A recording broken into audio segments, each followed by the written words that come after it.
Hello everyone, welcome to the new world with IIT thinking. तो दोस्तों, आज हम इस क्वेश्चन को सॉल्व करेंगे। इस क्वेश्चन को सॉल्व ही करने के साथ साथ हम ये भी सीखेंगे कि ऐसे अगर आपको साइक्लिक रिंग का फॉर्मेशन करना हो तो नंबरिंग के थ्रू किस तरीके से किया जाता है ताकि आपका क्वेश्चन गलत ना होने पाए, क्योंकि कभी कभी साइक्लाइजेशन में दिक्कत होती है। तो ये है एक एल्डोल बेस्ड रिएक्शन है, ठीक है। एल्डोल की कहानी तो हमने बहुत डिटेल में कर रखा है। हमने 50 मिनट का वीडियो बनाया है। एल्डोल अगर देखना चाहते हो तो पूरा एल्डोल है, उसको देख लेना।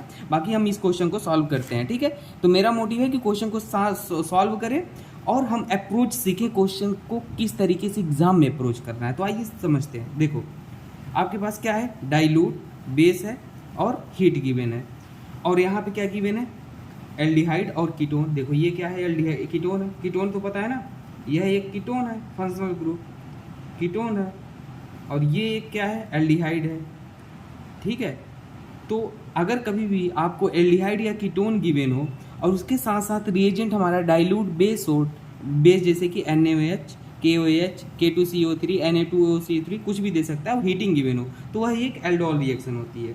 क्या होती है, aldol reaction. Aldol condensation reaction के बारे में आपने पढ़ा होगा, ठीक है। अब देखो, अब क्या होगा, तो उस केस में हमने ये जाना था कि हमारे पास जो भी एल्डिहाइड या कीटोन है उसके पास अल्फा हाइड्रोजन जरूर होना चाहिए। अल्फा हाइड्रोजन क्या होता है, जैसे ये हमारे पास क्या है, C डबल बॉन्ड O, ये क्या है, C डबल बॉन्ड O। इसके बगल वाला कार्बन से जुड़े हाइड्रोजन को अल्फा हाइड्रोजन बोलते हैं। तो इसके बगल क्या जुड़ा है, ये कार्बन है, इससे कितने हाइड्रोजन जुड़े हैं, 3 हाइड्रोजन। यहाँ पर भी अल्फा हाइड्रोजन है, हाँ भाई, ये कार्बन है, इससे 2 हाइड्रोजन जुड़े हैं, ठीक है। तो एल्डोल की ये कहानी तो हमने की थी। अब देखो होता क्या है, बेस हमारा जो है इसी अल्फा हाइड्रोजन को अब्स्ट्रैक्ट कर लेगा, मतलब क्या कर लेगा, खा लेगा। आप कहोगे सर ये भी अल्फा हाइड्रोजन है, ये भी अल्फा हाइड्रोजन है, तो कौन से अल्फा हाइड्रोजन को खाएगा। तो आइए समझते हैं इस चीज़ को। देखो, कौन से अल्फा हाइड्रोजन को खाएगा, इस चीज़ को समझने के लिए मैं आपको दोनों पॉसिबिलिटी बनाता हूँ। मान लो हमारा जो बेस है वो डाइल्यूट NaOH जो बेस गिवन है, वो अगर इस अल्फा हाइड्रोजन को खाए, मतलब मैं बोल रहा हूँ इस अल्फा हाइड्रोजन को निकालेगा तो नेगेटिव चार्ज यहाँ आएगा। अगर बेस H+ को ले लिया तो H+ बाहर निकल गया है, नेगेटिव आया। अगर इस अल्फा हाइड्रोजन को बेस निकालता है तो नेगेटिव कहाँ आएगा, यहाँ आएगा। अब एक बात बताओ, ये नेगेटिव, ठीक है, ये नेगेटिव जो चार्ज है अगर हमारा क्या करेगा, इलेक्ट्रोफिलिक सेंटर पर अटैक करेगा। अगर ये यहाँ अटैक करे, कहने का मतलब आप समझ पा रहे हो, सब कहने का मतलब ये है कि ये नेगेटिव हमेशा कहाँ जाना चाहेगा, इलेक्ट्रोफिलिक सेंटर पे जाना चाहेगा। और इलेक्ट्रोफिलिक सेंटर क्या होता है, जहाँ पे इलेक्ट्रॉन की डेफिशिएंसी होती है। तो यहाँ पे देखो डियर, ये हमारा C डबल बॉन्ड वो है, तो यहाँ पे आएगा हमारा पॉजिटिव चार्ज, यहाँ पे आएगा नेगेटिव। क्यों, ऑक्सीजन मोर इलेक्ट्रोनेगेटिव है, कार्बन लेस इलेक्ट्रोनेगेटिव, तो यहाँ पॉजिटिव यहाँ नेगेटिव। तो ये जो नेगेटिव है वो यहाँ अटैक करना चाहेगा। उसी प्रकार से ये वाला जो नेगेटिव है वो यहाँ अटैक करना चाहेगा।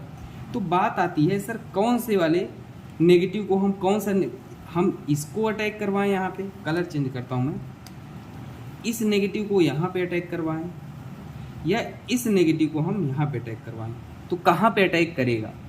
तो डियर आप ध्यान देना, मैंने बोला कि नेगेटिव चार्ज वहाँ पे अटैक करेगा, यहाँ पे जहाँ पे इलेक्ट्रोफिलिक सेंटर ज़्यादा हो, मतलब इलेक्ट्रॉन की डिफिशियंसी ज़्यादा हो। तो देखो ये वाला ग्रुप जो है हमारा एक एल्डिहाइड है, ये वाला ग्रुप हमारा जो है कीटोन है। क्यों, क्योंकि यहाँ पे कीटोन एल्डिहाइड में तो किसी को दिक्कत नहीं है ना। देखो कीटोन मतलब क्या होता है, R C double bond O R, ये R क्या है, एल्काइल ग्रुप है। एल्डिहाइड मतलब क्या है, R C double bond O H।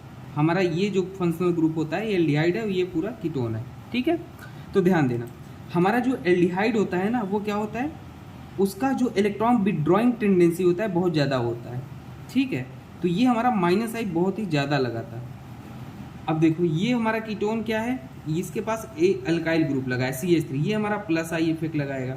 यहाँ पे जो हाइड्रोजन है वो लगाएगा तो हमारा +I, लेकिन इससे कम लगाएगा। तो +I मतलब क्या है, ये एक इलेक्ट्रॉन डोनेटिंग ग्रुप है, और हाइड्रोजन क्या है, कम लगाएगा, बहुत कम।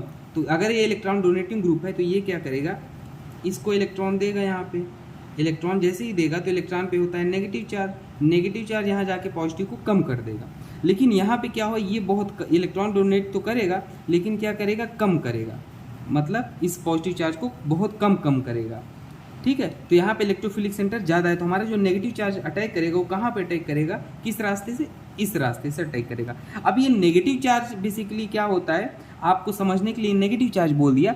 बेसिकली यहाँ पे अटैक जो होता है वो इनोलेट का होता है, ठीक है, लेकिन आप अपने समझने के लिए, क्वेश्चन सॉल्व करने के लिए ऐसे कर सकते हो। तो अब देखो हम किसका अटैक कराएंगे, इसका यहाँ पे अटैक करा देंगे। तो देखो क्या हो जाएगा, अब मैं अलग से फिर से मैकेनिज्म दिखाता हूँ, ठीक है, ताकि आपको समझने में आसानी हो। मैं यहाँ पे बनाता हूँ, ठीक है, फिर से लिखता हूँ, ध्यान देना।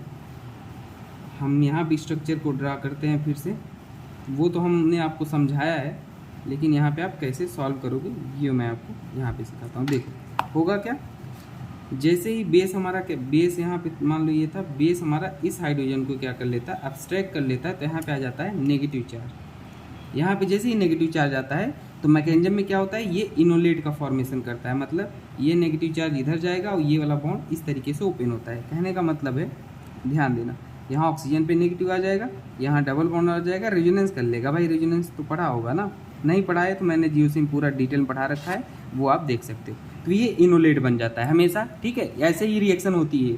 अब देखो मैं क्यों नेगेटिव चार्ज का यहाँ से डायरेक्ट अटैक कर दे रहा था, क्योंकि आंसर सेम आता, लेकिन जो सही अप्रोच है ये वाला है। तो यहाँ पे क्या होता है, ये वाला बॉन्ड नेगेटिव चार्ज यहाँ आता है और ये वाला पाई इलेक्ट्रॉन इसके इलेक्ट्रोफिलिक सेंटर पे अटैक करता है। तो कहने का मतलब यहाँ से अटैक हुआ है, ठीक है। और जैसे ही यहाँ पे अटैक करता है ये वाला बॉन्ड इस तरीके से ओपन हो जाता है। तो होगा क्या, यहाँ पे ध्यान देना, ये नेगेटिव चार्ज यहाँ है, डबल बॉन्ड में कन्वर्ट हो गया और यहाँ से ये अटैक कर दिया। तो यहाँ पे क्या किया, ध्यान देना, अटैक कहाँ से किया, यहाँ से। तो 1 2 3 4 5 6, तो कितने मेंबर रिंग बन रही है, 6 मेंबर रिंग बन रही है। तो 6 मेंबर रिंग अब आप बना लो, पहले बना लिए, ध्यान देना। अब देखो 6 मेंबर रिंग जैसे ही हमने बनाया, पहले हम क्या करते हैं ना, यहाँ पे पहले 6 मेंबर रिंग बनाते हैं, पहला स्टेप, 1 2 3 4 5 6। अब देखो एक पे हमारे पास क्या है, एक बॉन्ड ऐसे गया, ये तो टूट गया ना, ये टूट के यहाँ अटैक कर रहा है ना। तो ये अगर 1 number 2 number 3 number 4 number 5 number 6 number, तो एक पे हमारे पास क्या लगा है, ये पूरा ग्रुप लगा है, दिख रहा है ना, ये पूरा ग्रुप लगा हुआ है। तो एक पे हमारा एक बॉन्ड गया, ये जो टूटा हुआ वाला गया, एक ही बचा ना अब तो। फिर यहाँ पे डबल बॉन्ड ऑक्सीजन है, ऑक्सीजन बना लिए। फिर यहाँ पे क्या है, एक मिथाइल लगा दिए। अब देखो 6 पे हमारे पास क्या है, ऑक्सीजन है, तो 6 पे हमने क्या लगा दिया, ऑक्सीजन। कहोगे डबल बॉन्ड है तो सर यहाँ पे, तो ये बॉन्ड देखो टूट गया ना, जैसे ये यहाँ अटैक किया ये टूट गया, तो यहाँ पे O नेगेटिव आ जाता है, ठीक है। तो जैसे ही वो नेगेटिव आया, अब ध्यान देना क्या हो जाएगा, यहाँ पे H वाटर था, डाइल्यूट बेस लिए थे ना, डाइल्यूट मतलब पानी था, तो ये नेगेटिव क्या करेगा, इसके H को ले लेगा। तो होगा क्या वहाँ पे, ध्यान देना, होगा क्या वहाँ पे हमारा ये OH का फॉर्मेशन कर लेगा, ठीक है, OH का फॉर्मेशन कर लेगा। अगले स्टेप में होता क्या है, अगले स्टेप में देखो यहाँ भी हाइड्रोजन है, यहाँ भी हाइड्रोजन है। अगले स्टेप में ये वाला हाइड्रोजन यहाँ पे आता है और इसको बाहर निकाल देता है। तो हीट जब कर दोगे ना, हीटिंग भी गिवन था ना, हीटिंग वाले केस में क्या होता है, पानी बाहर निकल जाता है। पानी अगर पानी को हीट कर दोगे तो वेपराइज होगी, वो उड़ जाता है, ऐसे समझो सरल भाषा में। तो हीट करोगे तो पानी बाहर निकल जाता है, तो इस तरीके से ये बॉन्ड इधर आ जाता है, ये बाहर निकल जाता है। तुम्हारा क्या बन जाएगा। अब किसी के मन में होगा सर यहाँ से क्यों नहीं निकाल दिया ऐसे, तो वो भी निकाल के आप देख लो, कोई बात नहीं, उसे भी निकाल के आपको समझा देते हैं। देखो अगर आप उसे निकाले होते तो क्या होता, देखो यहाँ पे आता तो डियर, यहाँ पे देखो ये कंजुगेशन कर रहा है, ये पाई इलेक्ट्रॉन रेजोनेंस में पार्टिसिपेट कर रहा है, लेकिन यहाँ पे ये रेजोनेंस नहीं कर रहा है कंडीशन, तो ये वाला ज़्यादा स्टेबल है, ठीक है, रेदर देन दिस वन। तो इसलिए हमारा मेजर प्रोडक्ट ये बनेगा। तो हमेशा आप रिंग ऐसे करना क्वेश्चन को सॉल्व, ठीक है ना। अब एक चीज़ और समझ लेना, अगर मान लो दोनों तरफ कीटोन होता तो आप क्या देखते, रिंग का फॉर्मेशन देखते। जैसे मान लो हमेशा 6 मेंबर रिंग ज़्यादा स्टेबल होती है 5 से, 6 ज़्यादा स्टेबल होती है 7 से। तो ये चीज़ याद रख लेना, अगर 5 7 की बात हो तो 5 रिंग बनाना, 5 मेंबर रिंग बनाना अटैक करवा के 7 से, ठीक है, ये आप याद रख लेना, ठीक है। कुछ डाउट, कोई डाउट हो तो आपको मैंने डिटेल में करा रखा है लॉल कंडेंसेशन की वीडियो में, आप पूरा देख लेना, ठीक है। ओके दोस्तों, थैंक यू।